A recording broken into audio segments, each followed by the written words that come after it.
I wish Sophia could have stayed. We could have used the diversity.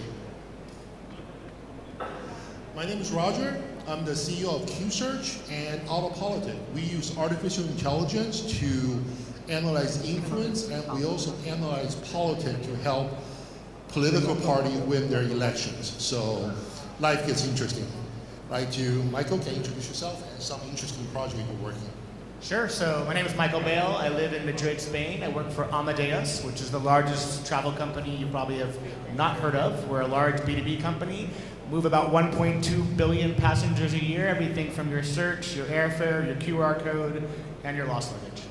And a project we're working on right now is a big enthusiasm around chatbots and how people communicate in their natural language with the airlines. Hi, I'm David Varvel. I'm director of Pivotal Labs here in Singapore. Part of a larger company, Pivotal, which is probably one of the bigger tech companies you've never heard of. We build big data solutions, big databases, fast data moving pipelines. We build DevOps platforms, Cloud Foundry, and also do agile consulting services to help everyone from startups to large government agencies build applications on top of those technologies. So I'm working with the consulting piece over in Singapore, and we're working with a lot of banks and government agencies and things like that to help them do innovative, more agile software. Rakesh? Hi, good morning. My name is Rakesh. I'm from McLaren Applied Technologies. Right, most of you all would probably know about McLaren Formula One. So we are a sister company. What we kind of do is take the good work, the research, the culture and experience in the F1 world and try to see how we can adapt and adopt it to various other industries. So health, transport are some of the key areas of focus for us. I head up the technical team within the Singapore office, which largely focuses on analytics and software. Jason? Hi, I'm Jason. I'm from SAS. We are a data analytics, AI, machine learning company. We've been around in almost every country and almost every industry, private and public sector for the last almost 40 years. Myself, I support the Asia Pacific, 11 countries across the different industries, and my recent work, interestingly, has been a lot of mobile platforms from Samsung to the Huawei to the LG and so on.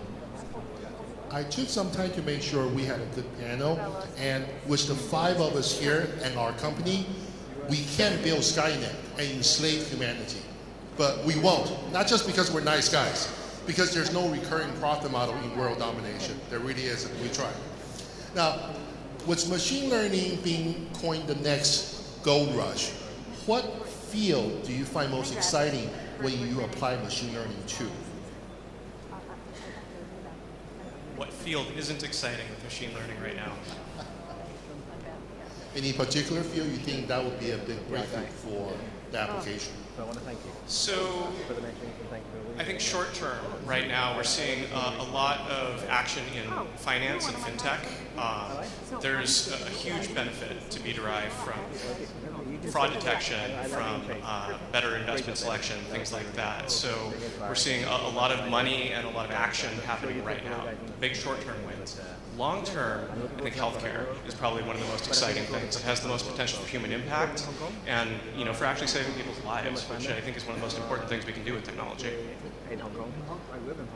I mean, for obvious reasons, travel is exciting to us.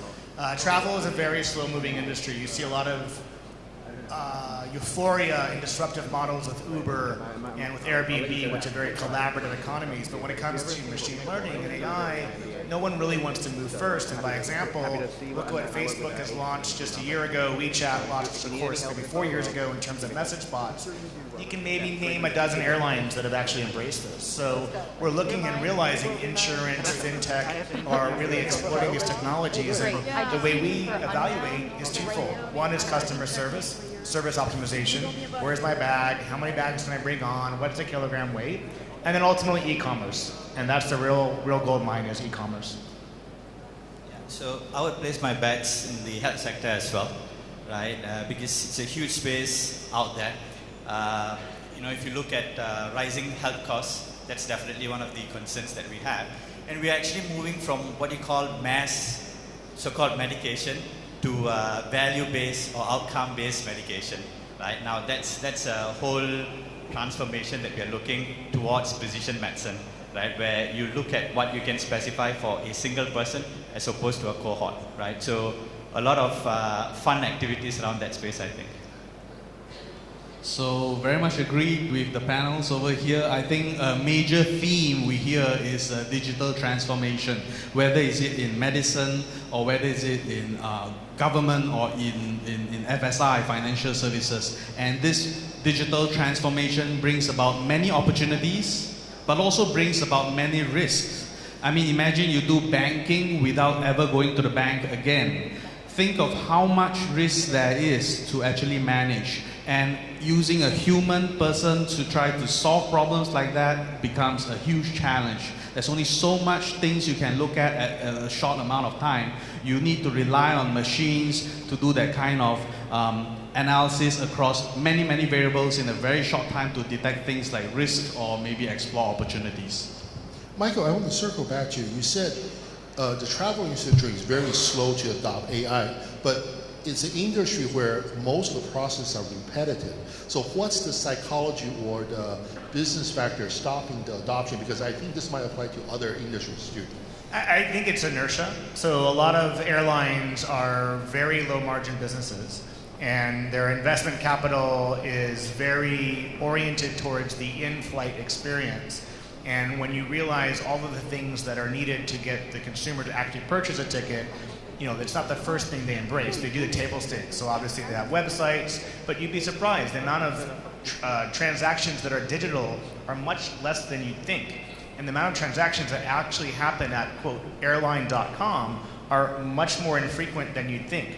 Many people spend time on Expedia, Booking.com, you know, these brands that are all inclusive and allow you to look at multiple options at once. So the individual airlines as they are the ones that are slower to adopt.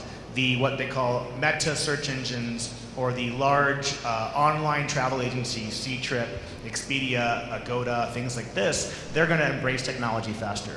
Sure. So the inertia of the business, because we have Rakesh and David both thinking healthcare is going to be the big thing, and healthcare is not typically known for truly innovative. So how do we translate that situation into healthcare, which there's a lot of healthcare startup, but we rarely hear large hospital system adopting these kind of massive analytic or intelligence. How do we cross that chasm, bring artificial intelligence, machine learning into a highly structured environment?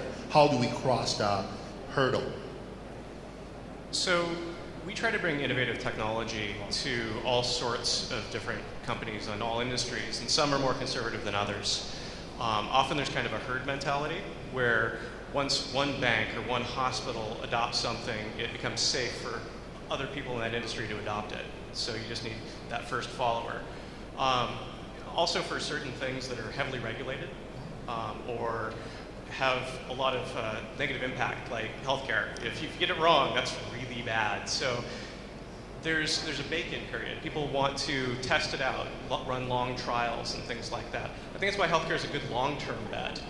It's going to take a while for these technologies to become comfortable and for people to verify that they're safe. But once we figure out that they are effective, and I think things like Chronic Care's approach, where they are bringing incremental change and trying to not change the workflow, not upset the whole apple cart, but introduce these technologies in a more palatable way. You know, as it creeps in, I think we're going to see more and more adoption, and it's going to accelerate more and more.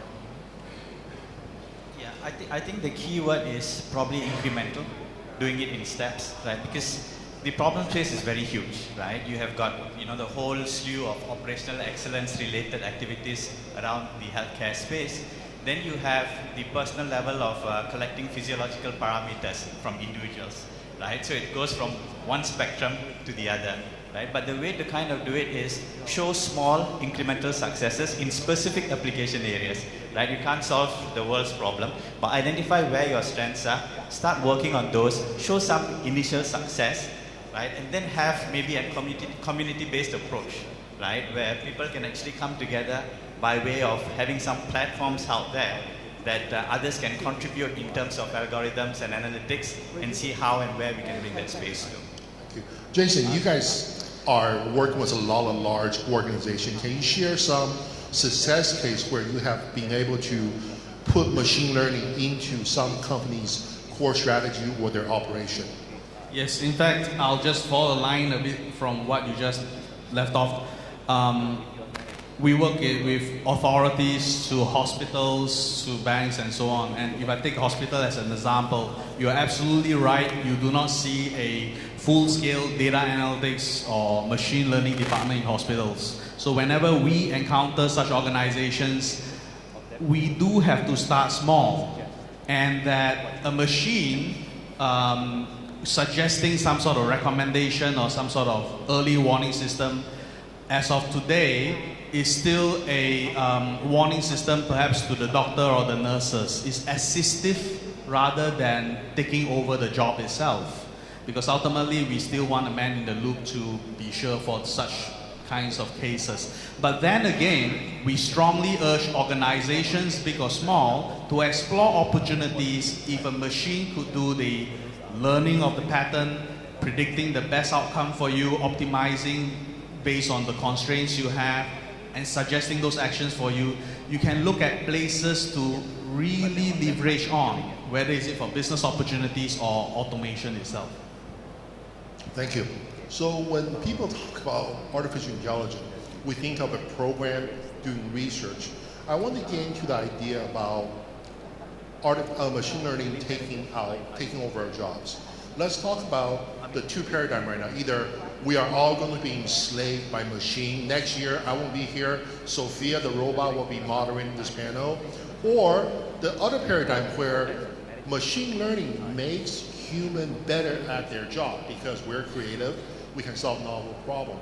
I'd like to hear your thoughts on the takeover versus our colleague model. I mean, start with the top. So Satya Nadella, who's the CEO of Microsoft, was recently on stage saying, as he sees it, 70% of his own job should be automated.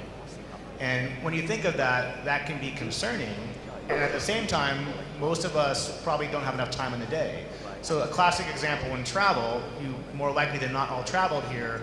If you think of it, often you need to compare with a lot of colleagues, loved ones, what have you. It's quite tedious. And we've invested in technologies where I call it the Google omniscience. All of us now, especially if you're using Android, they forewarn you how far away you are from the next meeting, what amount of time would it take to get there. Now that's not necessarily saving time, but that's a nice thing to have. One thing we're doing more adamantly to save time is look at your calendar. Usually your calendar is a recipe for when you do have time and when you don't. And furthermore, we'll look at your colleagues' times. And long story short, we'll compare all of your various calendars and make an optimal meeting location and an optimal recommendation on when you should travel to all arrive at the same time.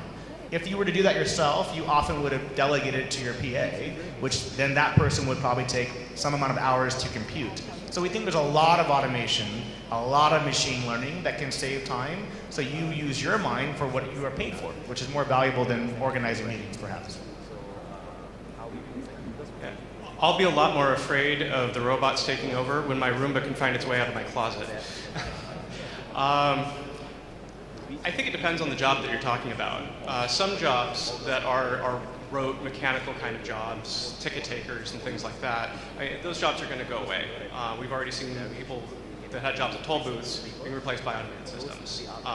So some of those are leaving, but I think for most jobs, it's not so much that the job is going away, but you'll need a lot fewer people doing those jobs. There will be a lot more leverage. One of the analogies I think of is server management, managing large server farms. We used to have legions of people out to rack hardware and configure machines, and companies would have dozens of people just configuring a web server. And now we sell automated software that allows 4 or 5 people to manage hundreds of servers and thousands of applications. So it's not that those people don't have jobs, it's just we don't need as many of them. And I think we're going to be seeing that more with a doctor being able to see more patients, a travel agent being able to facilitate more travel, things like that. So it's more about being productive, becoming more productive with the technology. I would tend to agree with that statement, right? Although we kind of like Sophia quite a bit. I think it will take quite some time before AI basically takes over us in a complete sense of that. We took about 350,000 years to get where we are from Homo sapiens, and we are still grappling with the concept of what consciousness is. So I think for a robot to kind of take over that is going to be a difficult task of sorts. So I think it's an issue of working together with robots or AI machinery for that matter, right? And the question is, what are the type of jobs or skills that they can kind of substitute from what we are doing, right? And recently I read a report from Deloitte that says that 39% of the work that the legal fraternity is doing can actually be taken over by AI machinery or the like of AI machines, right? So scary that you will find pockets of so-called jobs being taken over, right? But it won't be rampant, right? It would be co-working with them for improvements in productivity and the likes of it. Right, just quick note at that, more often than not, you do not see jobs disappearing like that. It's all for the better convenience of what you do. So now you can order a cab through an app. You will do it because it's that convenient. And somebody's job as a call center to receive phone calls, to take a taxi app, that will just go down, but there's still a market for that. So it is change. But it is something that we fully embrace, and I do have a lot of confidence in people in putting in a lot of good rules or policies how to manage things like this. You hear of data protection policies placed in the EU as well as in APAC, and those are fantastic things to look at when we implement new ideas in machine learning or AI.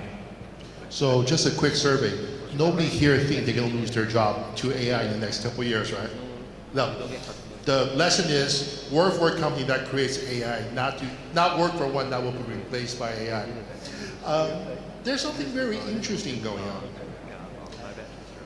As we look towards the future, 10, 15 years, we will see a large amount of job displacement because of automation, robotics. It has been happening since the 80s. Bill Gates proposed we should tax the robot. Elon Musk recommend we should have a universal income for everybody. What is the world like when we can increase productivity by 100%, but not decrease the population? What kind of world will we live in when there's not enough work for human? Maybe there is a talk on universal income. I'm not sure you heard of this idea. I don't think it's something that will happen immediately. It's a bit out of context. The whole idea in 30 seconds is if all jobs are replaced, so you could buy Pepsi or Coca-Cola through a machine, but you have no work, so you got no job, so your government pays you, but your government tax Pepsi and Coca-Cola more. That's universal basic income. If you've seen this theory before, it's very interesting, but you have never seen a country that does it 100%. But most countries do have some form of it already, in the form of assisting, poor families or not well-to-do people or people who retire is also a form of help already. So, like I said, a lot of things we have in place today that smart people, policymakers have put in our governments are actually working very well, and we should make use of that kind of wisdom. Whether is it the bank risk department thinking of, I need to analyze online risk compared to before I only do credit card. Actually, that wisdom you had before is 100% applicable and needs to be extended that way. Rakesh, any thoughts? This is a tough one actually, right? How do you reimagine that world? So I think if it really happens that AI machines gain consciousness, right? If that's what the end state is, I'm hoping that the world will actually be a better place, right? Part of the reason is I think because if you look at the basic human instincts of greed, jealousy, right? I'm hoping those aspects are not transported over to the machines, right? And so they can do what they do well, synthesizing information from varied pieces, doing things quickly, faster, right? But minus all the other emotional baggage that human beings carry along with them. You're okay with machine taking away? Personally, go ahead, Nick. So there's a lot of experiments being run with this. I think nobody has the answer right now. We're all guessing. But one of the things that's really encouraging is there's a lot of smart people thinking about this problem. And there's experiments being run in the California Bay Area, in various countries, with experimenting with universal income. And hopefully in a few years we'll have data to see if some of these approaches actually help. I mean, with the world's migrating populations, what one job you may be uninterested in could be a goldmine for another person. And I think that's still going to be an epidemic for 10 to 15, 20 years, especially with the more tumultuous situations we are in today. Will machine learning, artificial intelligence resolve that? No. Political fights are still very human, but I think the reality is the temptation to find work abroad that the folks in those countries may not find of interest to them. Look at the Middle East in particular. That's still a very frugal yet prosperous equation, especially for those on both sides of the situation. And when they travel, they will need to consult an AI to plan the complicated logistics. My personal thought. If you don't mind, just add one last point. Even in Singapore, we are doing something very good with the Singapore government.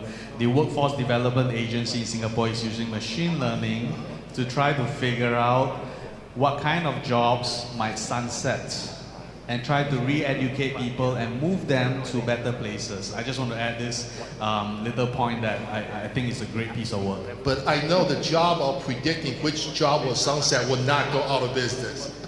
But to that point, it's interesting. In the U.S., obviously, there's a fair amount of euphoria, America first, blah blah blah, and I think there's a bit of confusion on what are the jobs to have exactly at this point. There's 500,000 unfilled computer science jobs. There's just no people to take them. And that's why you have a lot of immigration, H-1B visas to help support that.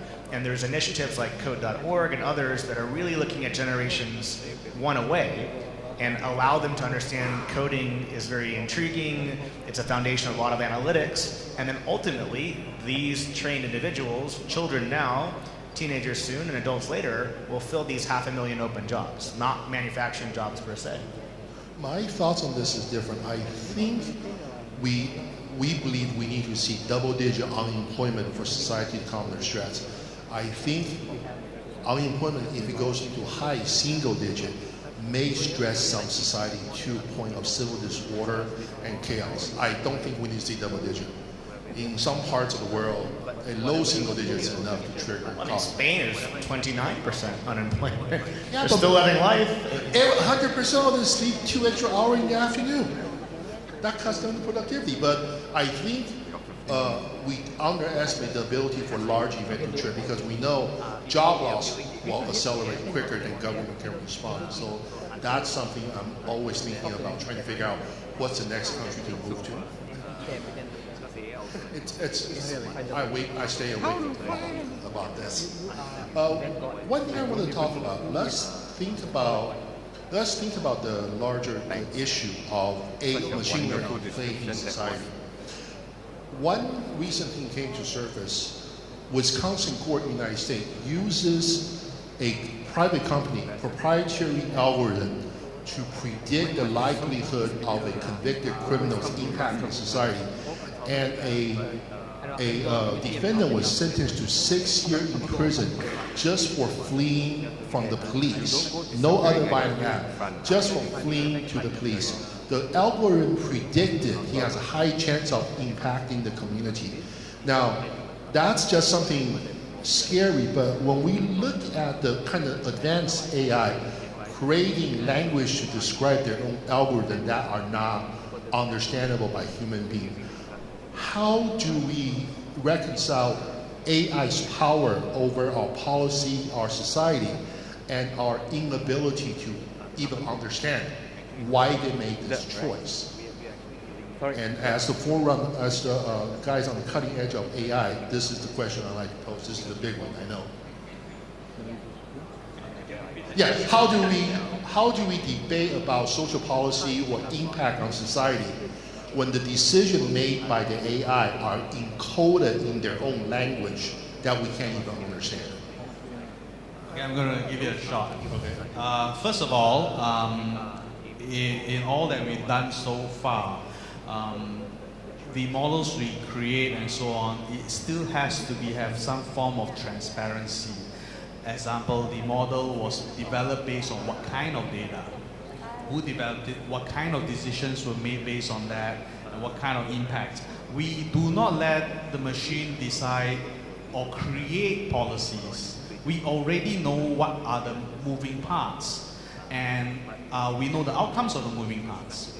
So you can treat it like a technology. Like before there was DNA analysis, the court of law operates as usual, but after there was DNA analysis that actually improved how judgments were made, the same is done using AI machine learning. And what you just mentioned is actually used for maybe less juicy stories like that I've seen. Things like trying to improve criminal behavior, programs to get people in prison to learn what is effective to them so when they leave, they don't come back. All right? Or trying to help police try to figure out pockets of high-risk crime so they can allocate resources better. So these are applications that we've worked on, but I have not seen something that make a judgment based on like that. Yeah. So I think we probably have to understand the fact that it is the upcoming and emerging field, right? So if we were to take that and contrast with the banking sector, where it has existed for a long time, and you have this whole notion of governance that goes along with development, right, in the financial sector, right, transactions otherwise.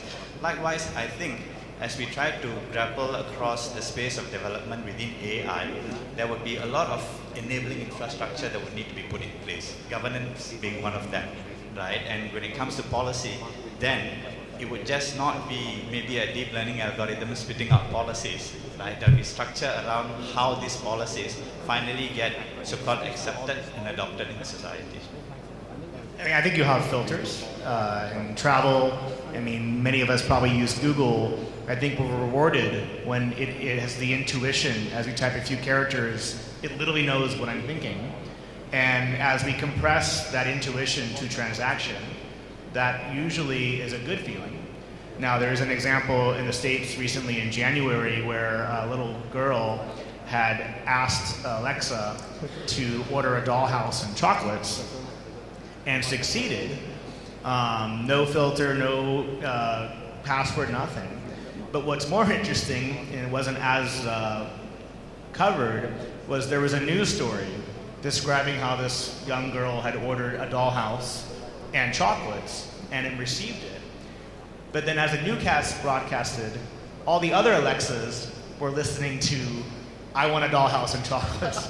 So it was cascading. Now, it's still a bit of a debate whether they were successful in actually fulfilling the orders or not. But the point aloud is that there are obviously rules. I mean, everything from a parental filter that we still see on TVs for adult content or not. I think whether it's a policy, a filter, I don't think it's as sensational as this. That's an interesting case, which probably has merit, because otherwise you're up to a judge who has no data to which to go on.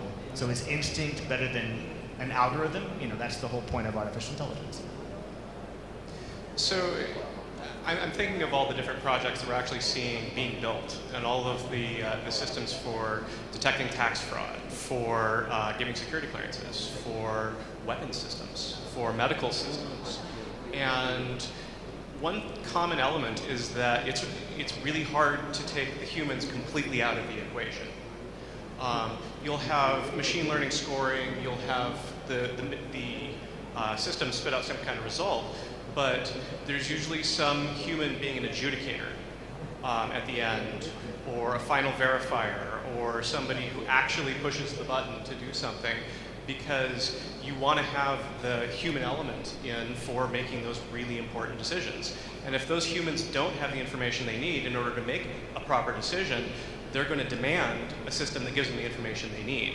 So that's something we're seeing in all of the systems that we're involved with, is that there's a human involved at some point in the chain, or at least there's a way to appeal the decision of the machine if it comes up with an undesirable result and go for human review. I think people are instinctively cautious about handing full control over to our robot overlords. And you know, until society completely trusts the machines, I think we're going to demand that we have humans at some point in the chain. Thank you. I actually think that the human in the decision chain will be compromised by the data, because we're going to have systems where there's more and more complex, and the human decision maker or adjudicator have less confidence and information in their own decision power. That's my fear. When you're so inundated by data, you tend not to go against the robotic overload. That's my concern. Just one final philosophical discussion. Much of the human knowledge is wrapped around in narrative, in story, in experience. As we gain insight from machines, which are not narrative, they're not story, they're not experiential, how do we reconcile and manage the accumulation of knowledge without story? That's something I'm very fascinated by. Try another hard question. You said no hard questions, but that's why I asked them. You guys give the answer. But it is a great question. I think this generation, even my own CTO and my colleagues, ex-colleagues in other tech companies are saying that everyone is having the need to learn how to work with data. The language of machines simply is data. Right? So in the past, you could be an engineer that does work with mechanical machines, but now they need to work with a lot more data than before. They need to know that how do I know history of what happened? I need to trace logs. I need to know where it comes from. I need to perhaps let algorithms make sense of it for me, right? Let machines or algorithms work for me instead of me totally have no idea what's going on. So I'll give you a simple example. Even my mom knows how to use a smartphone these days. I mean, you cannot imagine that some 5-10 years ago, right? And now she knows how to track how much battery is going down and stuff like that. And who knows, in the future she'll be able to track movements of my daughter on the map and stuff like that. Right? So and this is coming by to us, and I have great confidence in people actually, and we've seen that. People adapt very, very quickly and very well to new technology. Before you know it, you're using a smartphone much better than you can imagine some 2-3 years ago, right? So that is one quality of human. Human adaptability has always surpassed any kind of thing we can create so far. So far. Right. So I think, if we have a way of knowledge management, right, trying to basically document data, document information, I think we will lose out on an aspect of human learning, right? So take an example of a newbie joining a company, right? You pose him a problem, he goes out there and figures out how to solve the problem. And how does he do it, right? He pretty much speaks to everybody he can lay his hands on, tries to learn a little bit from each one, right? Piece together a story, and then say that, hey, this is what I think the solution might be.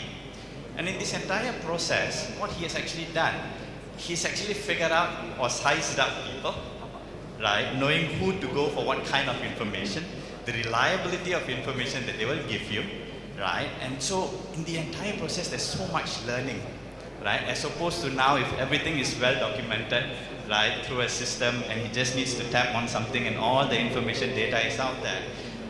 I think there's quite a loss in human learning as a whole that would take place if you try to document things too much. I'm actually pretty excited about the future of human narrative and storytelling and things like that in the machine learning context. I think one of the things we're dealing with as a society is we're living in an ever-increasing ocean of data, an ever-increasing ocean of stories. You look at, there's more video uploaded to YouTube every day than I could watch in a lifetime. And so I think people are communicating and trying to connect more and more than ever before. The question is, what's relevant to you? How do you curate that? How do you navigate that ocean of data? And that's where I think machine learning can really assist us and actually make us more human and connect us better and better in surfacing the things that really matter to us. I mean, quickly, I think it's referential, not dictative. I mean, I live in Madrid, but I actually have my team in the south of France, so I luckily commute to the Riviera every week or so, and I often will use the following query to test whether it's Watson or Google or any of the AI engines. I will type MAD, the number 2, NCE tomorrow, and often they'll respond saying, oh, I'm sorry to hear you're mad. You know, where I'm really trying to say Madrid to Nice, or they'll write back, oh, have a nice day. So even having all those queries in a knowledge syntax, you still need to train these artificial intelligence engines. They don't come out of a box by any means. And it's that influence that allows it to get smarter and smarter. Because without that knowledge index, it would be really a dumb database. Thank you. We have time for one question. Just one. No? Yes.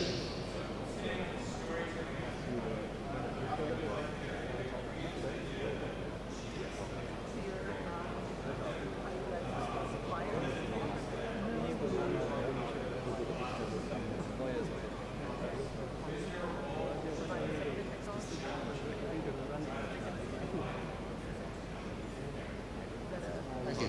The question is, as machine learning becomes better at curating data, is there a way to increase curiosity discovery by having machine learning challenge either our assumption or our existing narrative?